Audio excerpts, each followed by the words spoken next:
Uma boa noite, meus queridos irmãos, meus amigos.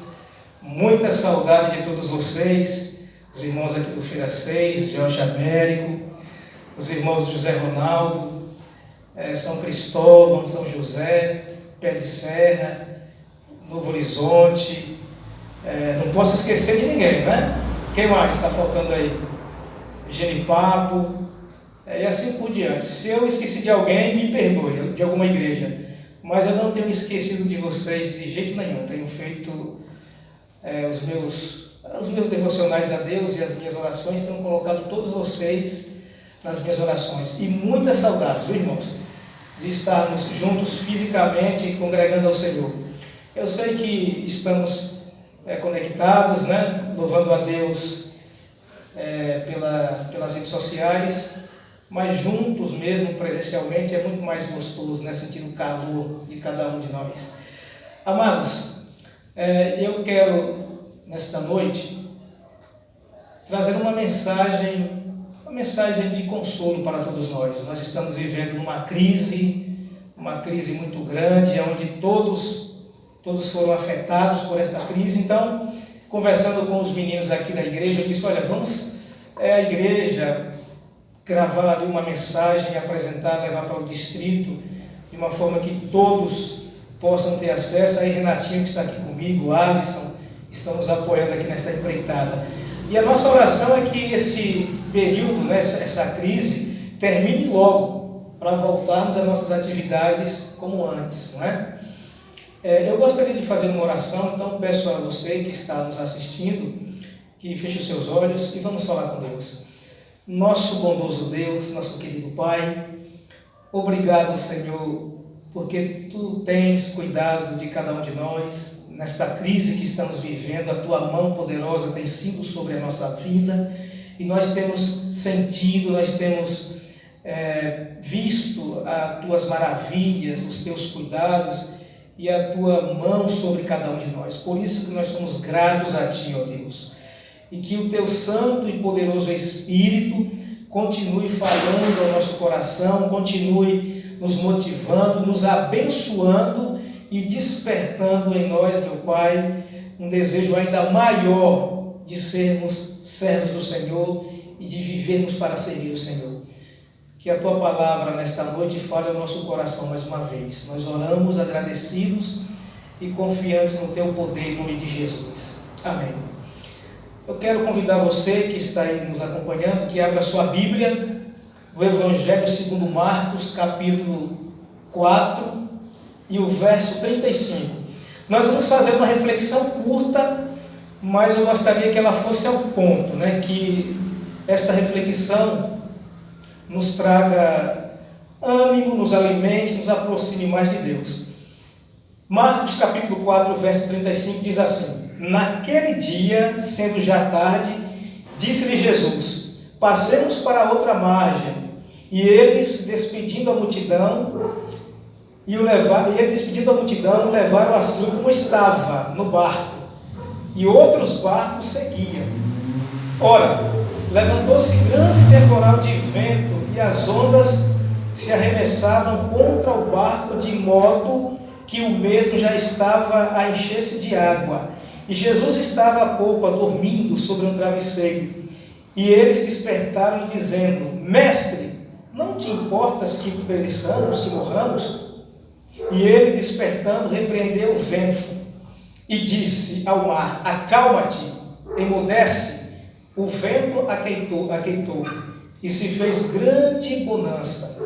Então lhes disse Jesus: Por que sois assim tímidos? Como é que não tendes fé? E eles, possuídos de grande temor, diziam uns aos outros: Quem é este que até o vento e o mar lhe obedecem? Aqui é Marcos capítulo 4, verso 35 a 41. Agora vamos fazer mais uma leitura rápida aí no Evangelho de Marcos, capítulo 6, verso 45. Também fala de uma outra tempestade. Diz o seguinte: Logo a seguir, compeliu Jesus os discípulos e embarcaram para adiante, para o outro lado de Betsaida, enquanto ele despedia a multidão. E tendo despedido, subiu ao monte para orar. Ao cair a tarde, estava o barco no meio do mar e ele sozinho em terra. E vendo-os com dificuldade a remar, porque o vento era contrário, por volta da 4ª vigília da noite, veio ter com eles andando sobre o mar e queria passar-lhe adiante. Eles, porém, vendo andar sobre o mar, pensaram tratar-se de um fantasma e gritaram, pois todos ficaram aterrados à vista dele. Mas logo lhe falou e disse: tende bom ânimo, sou eu, não temais. Queridos, nós fizemos aqui a leitura de 2 textos, de 2 capítulos, que o apóstolo aqui, Marcos, ele nos apresenta aqui 2 momentos em que os discípulos passaram por 2 grandes tempestades. Olha que coisa interessante, que lição maravilhosa que Deus quer nos ensinar nesta noite. Os discípulos de Jesus vivenciaram aqui 2 grandes tempestades. Na primeira tempestade que nós lemos aqui no capítulo 4 de Marcos, a Bíblia diz que Jesus estava com os discípulos. Jesus estava no barco com os discípulos. Agora veja que coisa fantástica. Depois de um dia de muitas atividades espirituais, o texto diz que Jesus havia ensinado por toda a região ali, com os discípulos, pregando o Evangelho, falando do reino dos céus, do reino de Deus. Depois de terminar a sua missão evangelística, Jesus chama os discípulos para irem embora, para irem até o barco e voltarem para as suas casas. E cansado, diz o texto, Jesus adormece ali no barco. E eles foram embora. E quando já estava a certa distância, já era tarde, já era noite, de repente, de forma repentina, sobreveio uma tempestade, porque era muito comum isso ali no mar da Galileia, que na verdade era um grande lago, onde ventos fortes, tempestades, sempre acostumavam ali, acontecer. E o texto bíblico diz que os discípulos, preocupados, fizeram de tudo, porque o barco estava a ponto de afundar, e eles começaram a remar, mas o vento era contrário, eles não saíam do lugar, o barco estava a pique, enchendo-se de água, eles já haviam perdido as forças, eram homens preparados, experimentados, pescadores, acostumados com aquele mar, com aquelas águas, mas a situação era tão triste, tão caótica, tão intensa, que eles começaram a temer. E diz o texto que eles lembraram de Jesus, que estava ali dormindo. Jesus estava descansando, porque estava cansado. E eles então fazem uma pergunta para Jesus num tom de acusação. Eles dizem: mestre, não te importas que pereçamos, que morramos? Em outras palavras, sabe o que eles estavam dizendo para Jesus? Senhor, nós estamos aqui a ponto de morrer, o nosso barco está a ponto de afundar, e o Senhor está aí dormindo, o Senhor não está preocupado conosco, o Senhor não tem sentimento, o Senhor não está preocupado com a nossa vida para o Senhor não significa muito, porque o Senhor está aí parado, dormindo, sem fazer nada. Você sabia, meu amado, que às vezes nós imitamos os discípulos de Jesus? Nós somos discípulos de Jesus, nós somos servos de Jesus, mas às vezes nós imitamos esses discípulos. Às vezes, por conta de tudo que está acontecendo, desta grande pandemia que nós estamos vivenciando, alguns de nós podemos até, quem sabe, dizer: Senhor, o Senhor não está vendo o que está acontecendo no mundo? O Senhor não está vendo o quanto isso tem me afetado, o quanto isso tem me atrapalhado no meu trabalho? Eu sou autônomo, eu trabalho numa empresa pequena, ela está sendo ameaçada de fechar as portas, eu posso ser mandado embora. Será que o Senhor não está vendo que está causando uma situação desconfortável a mim, a minha família, e quem sabe a outros teus filhos? Nós podemos, quem sabe, pensar assim. Ou talvez, quem sabe, um outro problema que não seja de caráter financeiro, mas que seja de saúde ou familiar, e nós podemos, quem sabe, às vezes também nos questionar assim, ou indagar dessa forma, ou quem sabe, fazer essa pergunta para Jesus no tom de acusação. O Senhor não tem poder, meu Pai? Por que o Senhor permitiu ou está permitindo que isso aconteça? Esta foi a pergunta dos discípulos para Jesus. E sabe o que foi que Jesus respondeu para eles? Nada. De imediato, o texto diz que ele simplesmente repreende o mar. Ele acalma a tempestade, a fúria do vento, e tudo cessa. E começa agora a reinar uma paz, uma calmaria, uma bonança. Depois que Jesus acalmou o mar, aí Jesus agora se dirige para os discípulos e diz assim: olha, por que vocês são tão tímidos?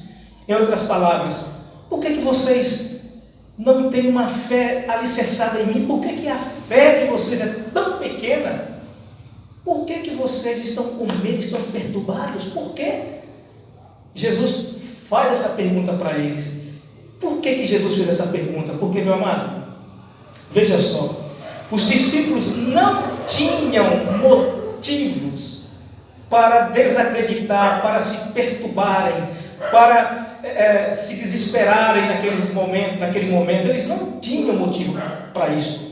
Nós temos aqui pelo menos 3 razões pelas quais os discípulos não deveriam ter medo ou não deveriam se perturbar. Pelo menos 3 razões. Qual é a primeira razão aqui? A primeira razão porque Cristo prometeu que eles atravessariam e chegariam à outra margem. Jesus disse: olha, vamos para a outra margem. Era uma promessa. Foi Cristo que prometeu que eles chegariam até a outra margem, que eles chegariam ao outro lado do mar em segurança. Uma coisa é certa: Jesus não havia prometido uma caminhada, um trajeto tranquilo. Não. O que ele prometeu é que eles chegariam em segurança, que eles chegariam até o outro lado, mas não prometeu que seria tranquilo. Então esse era o motivo pelo qual eles não deviam se desesperar, que eles não deviam, em outras palavras, se perturbar. O segundo motivo pelo qual eles não deveriam entrar em desespero é que Jesus estava ali. Jesus estava com eles no barco. Jesus estava contemplando ali, estava ali ao lado deles, estava, junto de cada um deles, estava fazendo parte daquele percurso, estava dentro daquela embarcação. Então eles não deveriam ter medo. Esse era um segundo motivo. Esse é um motivo importante. Deus sempre está ao nosso lado, sempre está conosco. Às vezes nós nos desesperamos, sofremos, nos angustiamos, porque nós esquecemos que Ele está ao nosso lado. Terceiro motivo pelo qual eles não deveriam entrar em desespero é porque Jesus estava tranquilo. O texto diz que ele estava dormindo, descansando. Por que Cristo estava descansando em meio àquela tempestade, em meio àquela crise que eles estavam vivendo naquele momento? Por um motivo simples que nós precisamos aprender. Porque Jesus confia no Pai. Ele estava completamente descansado e entregue aos braços do Pai. Ele estava descansando, dormindo, tranquilo, porque ele sabia que mesmo em meio à tempestade, em meio à crise, em meio à pandemia, em meio, à enfermidade, em meio ao desemprego, Deus estava cuidando dele, estava lhe contemplando, estava, com os olhos fitos nele, estava lhe guardando. Por isso que eles não deveriam ter medo. Por este motivo. Agora, eu gostaria de fazer uma análise rapidinho com você sobre a segunda tempestade. Falamos da primeira. Já na segunda tempestade que os discípulos enfrentaram, o texto aqui em Marcos capítulo 6 diz que Jesus não estava presente. Jesus não estava com eles. Interessante. Jesus havia realizado os milagres ali, o milagre da multiplicação dos pães e peixes. E Jesus então agora diz para os discípulos: olha, vocês peguem o barco, sigam em frente que eu vou ficar um pouquinho mais aqui. E diz o texto que Jesus ficou para orar. Eu vou agora orar. E eles seguiram o barco. Jesus subiu o monte, diz o texto bíblico, para orar. Mas para orar por eles. Jesus estava orando por eles. É interessante você notar que no capítulo 6 aqui de Marcos e o verso 45, e precisamente no verso 48, diz assim: e vendo-os em dificuldade a remar, porque o vento lhes era contrário, por volta da quarta vigília, ou seja, no horário que a noite era mais intensa, no horário mais escuro da noite, veio ter com eles, andando por sobre o mar. Ou seja, Jesus primeiro viu, primeiro estava intercedendo por eles, orando, subiu o monte para orar por eles. Em segundo lugar, Jesus viu a angústia, as dificuldades, os momentos difíceis que eles estavam enfrentando. E em terceiro aqui, o texto diz que Jesus finalmente foi ter com eles. Então, qual é a lição que nós aprendemos aqui, meus queridos? A lição que nós aprendemos aqui é que Cristo sempre intercede por cada um de nós. Veja que na primeira tempestade, Cristo estava com eles, fisicamente, ao lado deles, dentro do barco. Jesus passou pelo mesmo momento ali difícil que eles estavam enfrentando, Cristo também enfrentou, junto com eles, fisicamente. Já na segunda tempestade, Cristo já não estava com eles. O texto diz que Cristo estava lá no monte, e eles estavam sozinhos no barco, não tinha Cristo fisicamente ali com eles. Essa era uma lição. Jesus estava dizendo para eles o seguinte: olha, vocês agora, eu estou com vocês não têm agora, mas chegará um momento, futuramente, que eu não estarei fisicamente com vocês, mas estarei intercedendo por vocês, estarei orando por vocês, contemplando vocês, e também irei ao encontro de vocês para auxiliá-los no momento de crise. Foi o que ele fez na segunda tempestade. Ele estava no monte intercedendo pelos discípulos, contemplando a dificuldade deles, viu que eles estavam em apuros, como diz aqui o texto, a dificuldade era muito grande. Jesus disse: então eu irei agora auxiliá-los, e ele foi para auxiliá-los. Louvado seja Deus. Deus sempre nos contempla, sempre está ao nosso lado. Meu querido irmão, não se preocupe, não fique desesperado, tudo vai passar. Esta crise que está assolando o mundo, na verdade, é apenas uma obreira do Senhor, como diz a serva do Senhor. A senhora White diz que as dificuldades, que as crises, são obreiras do Senhor para nos aproximar do Senhor. Não fique em pânico. Eu quero finalizar aqui a nossa reflexão, apenas fazendo um pequeno paralelo, rápido, mas para que você entenda. Olha só que coisa interessante. Na primeira embarcação, na primeira tempestade, a Bíblia diz que Jesus, ele primeiro acalma a tempestade. Olha que interessante. Na primeira tempestade, ele chega ali diante dos discípulos, não diz nada para os discípulos, acalma a tempestade, aquieta-te mar, cala-te vento, e tudo voltou à abundância. O que significa isso? Isso significa que Jesus é o nosso Deus que acalma, as dificuldades, que nos supre nas dificuldades externas. Na verdade, o que estava trazendo a angústia dos discípulos eram os problemas internos, era a tempestade, era o mar revolto, e Cristo foi e acalmou o mar. Primeiro ele acalmou o mar para depois acalmar os discípulos. Já na segunda tempestade ele faz o contrário. O texto diz que primeiro ele acalma os discípulos para depois acalmar o mar. Você entende? Na primeira, ele acalma primeiro o mar. Ou seja, primeiro ele resolve os problemas externos, as dificuldades, as circunstâncias, os problemas. E depois ele vem e acalma os seus filhos. Já na segunda tempestade ele vai e acalma primeiro os seus filhos. Acalma primeiro, os discípulos. Tem de bom ânimo, sou eu, não tem mais. E depois ele vai e acalma os problemas externos. Primeiro, ele vai para os problemas externos. Segundo, para o problema interno. Há momentos que Deus vem para acalmar as nossas dificuldades externas.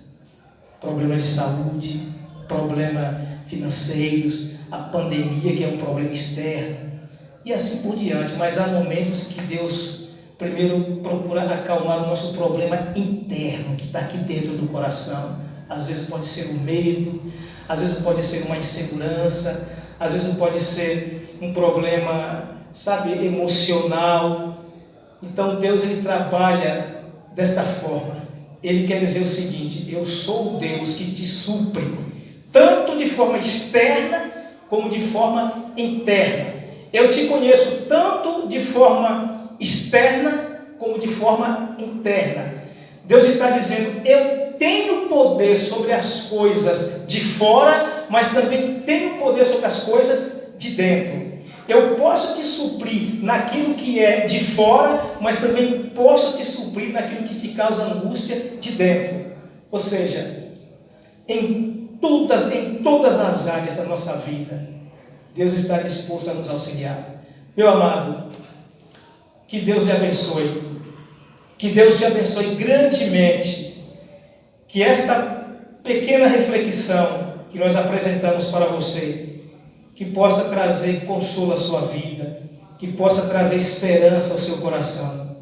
Nós vamos agora fazer uma oração, e logo em seguida, meu querido, dessa oração, eu quero finalizar essa minha pequena reflexão e lhe dizer que nós vamos continuar mandando reflexões para você até tudo se acalmar, tá bom? Então nós vamos orar nesse momento. Oremos ao Senhor. Grandioso Deus e amado Pai, obrigado, Senhor, pela vida dos teus filhos. Obrigado por ter cuidado de cada um de nós. Obrigado, Senhor, porque mesmo em meio à tempestade das dificuldades da vida, em meio à pandemia que assola o mundo, em meio às turbulências que nós enfrentamos, o Senhor sempre está ao nosso lado, de maneira externa e interna. O Senhor contempla o nosso sofrimento externo e também interno. A nossa alegria é porque Tu és, meu Pai, um Deus vivo, um Deus presente em nossa vida, que nos conhece, que nos ama e que sempre busca nos auxiliar naquilo que necessitamos.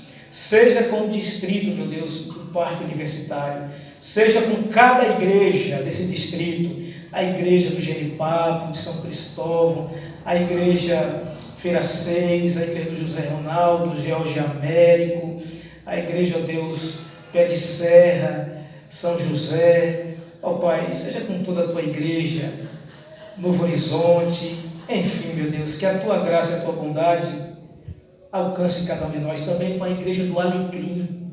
É o que nós te pedimos e te agradecemos em nome de Jesus. Amém. Amém.